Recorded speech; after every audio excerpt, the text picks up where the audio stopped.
Hi Aries, welcome to your mid-May 2022 General Tarot Update. It's Raina here.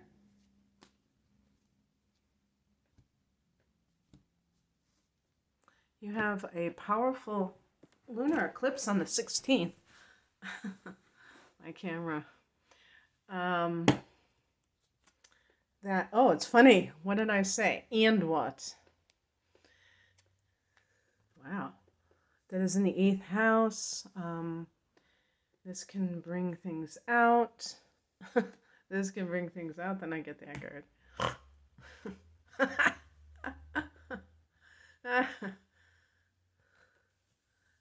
But that's the shadow, that's what these cards represent. I mean, the devil is part of to me, the shadow. And, okay.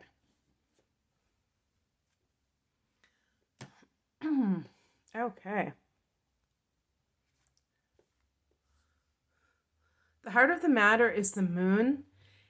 The moon represents the things that are unknown that are to be revealed. And that's kind of, when there's a lunar eclipse, it's a powerful full moon. And it forms an opposition to the sun. A lunar eclipse is just an enhanced version of that. And because it's in Scorpio and because it's in your 8th house, it really doubles down in that sense. But it's a purging.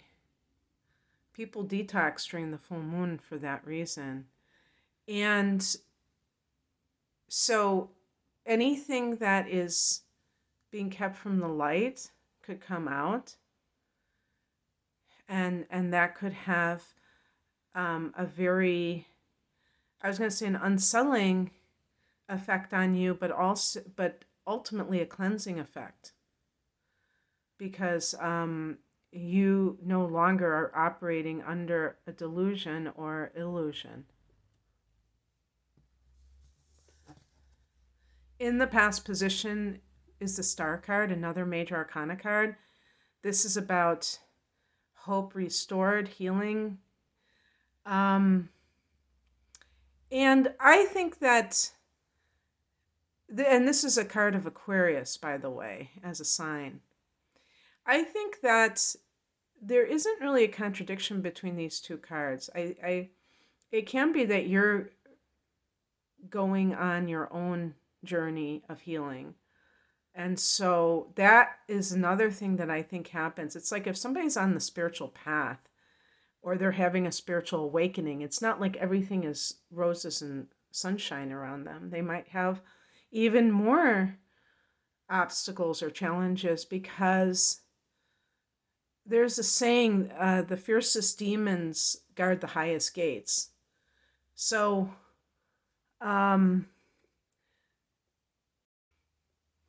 the idea that you can just skate through things when you're going such an incredible metamorphosis is a bit absurd. It doesn't work that way.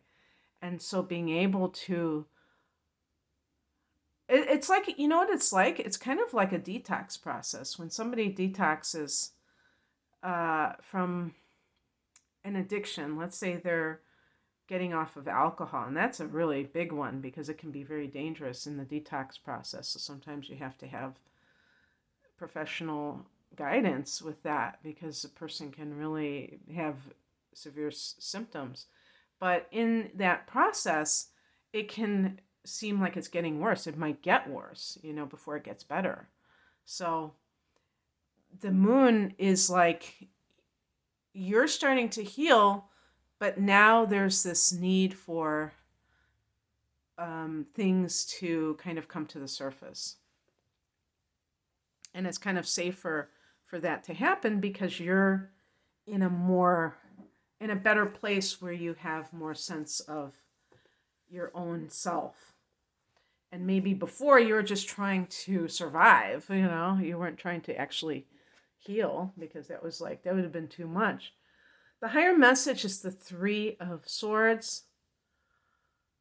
If you are involved in, if this situation involves the 3 parties, and you know about this, you're not like somebody who is in the dark, then you need to realize what you're involved in and stop lying to yourself. The moon can be self deception. Um, if this is something that you are in the dark about, this is suggesting that you really know the truth, but you can't accept the truth. And yes, I'm talking to you, Aries people, sun sign people who have um, Venus in, Venus in Pisces or Moon in Pisces, Mars in Pisces, Mercury in Pisces, because you're going to be extra sensitive to rejection. So that can sometimes keep a person from accepting the truth of their situation. And it's understandable, but it's really not acceptable if you want to embrace loving yourself. It goes against all of those things. So keep that in mind when you're living your life. What crosses you is the devil. This is the card. Yeah, it almost makes me wonder if there's like two people, a Cancer and an Aquarius person that you're involved with, maybe. I don't know. Um,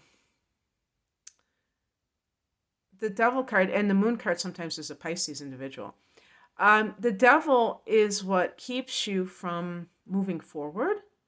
So, what I would say about this is that the chains that bind you. Now, it's no coincidence that they show these people naked because this is a card of lust.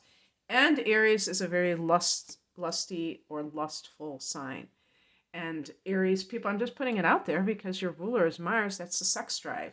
So, Aries people, more times than not, have a high sex drive. And that can, if they're not developed enough, they're going to chase that indiscriminately.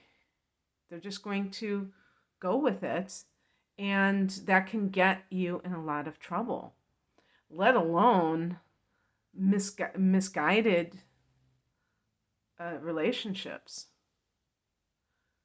Getting you in a lot of trouble, meaning that you could get involved with somebody that isn't right for you, that you think you're in love with, but also very bad situations that, if you get pregnant or you get someone pregnant, then you're tied to that person and they might be a very toxic individual. So that can create a lot of mess, a lot of drama. Aries, drama. So the pleasures of the flesh. I don't say sins of the flesh because sin to me is ignorance, making foolish decisions, not a blemish on your soul. But look at that. Look at how lust drives you. Look at how, if this is a work situation, I don't know if it was a work situation, Chiron is in your sign, so you might be more into quiet types of pursuits rather than this high-powered career. You might be more in alignment with a healing career or an artistic career, and yet the money in something else drives you. What's coming in is the Eight of Swords. You can kind of see without even knowing what this card represents is that feeling of being trapped, that feeling of not being able to move forward. But this is of your own doing, Aries. This is your thoughts that are keeping you, holding you back. Why?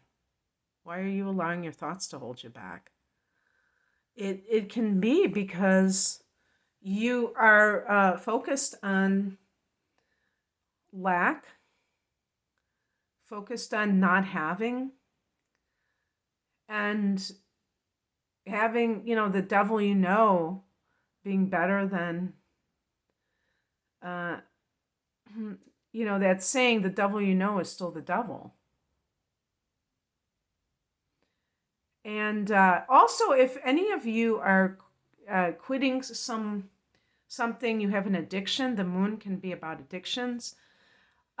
You're in the healing process. So the Three of Swords can bring up these heavy emotions, and also having Chiron in your sign can do that. So you might be very tender, and you have to allow for that. The Eight of Swords is that programming.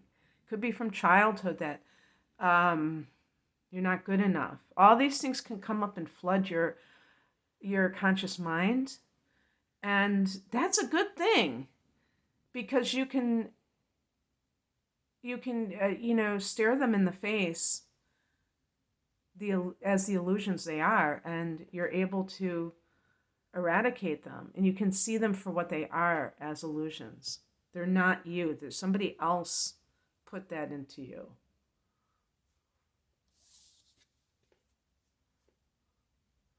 And the outcome is the Page of Swords. This is about being very vigilant. The person is looking behind them to see if anybody is sneaking up to them. But this is about greater awareness around you. And this is very important for Aries, because you're not paying attention to the small details. You're very much living in the moment, living with what's under your nose, not paying attention. And you don't have that type of mentality, which is one of the nice things about you. You're not overly suspicious unless you have the moon in Scorpio, I suppose, or the sun in the 8th house or something. But you're usually a very accepting type of person, and sometimes you have to be more discerning. Let's pick an additional card off the top here. Yeah, something's going on. Something sketchy is going on.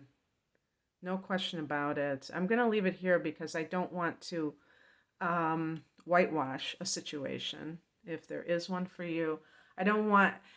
Sometimes I think I do like to, have a feel-good message all the time. And this is not anything bad. But also this card, this can be somebody being, cheating on you, somebody who is stealing. This can be a card of theft.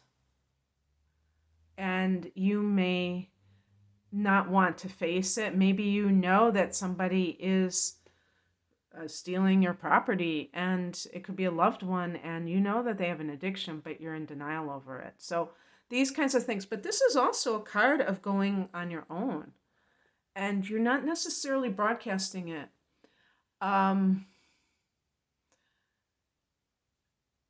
It's one of those things where Aries is very front and center, and sometimes you have to know when to be more of a poker face and not just blurt everything out and tell everybody what you're up to.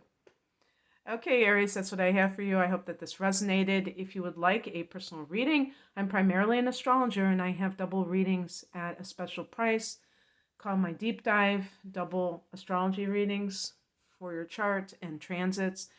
And if you like the tarot, a full-length tarot reading with your choice of transits or chart analysis, also for a special price called the Whole Enchilada, and my single readings. You can find out more information at the link below. Thanks for watching. Take care. Bye.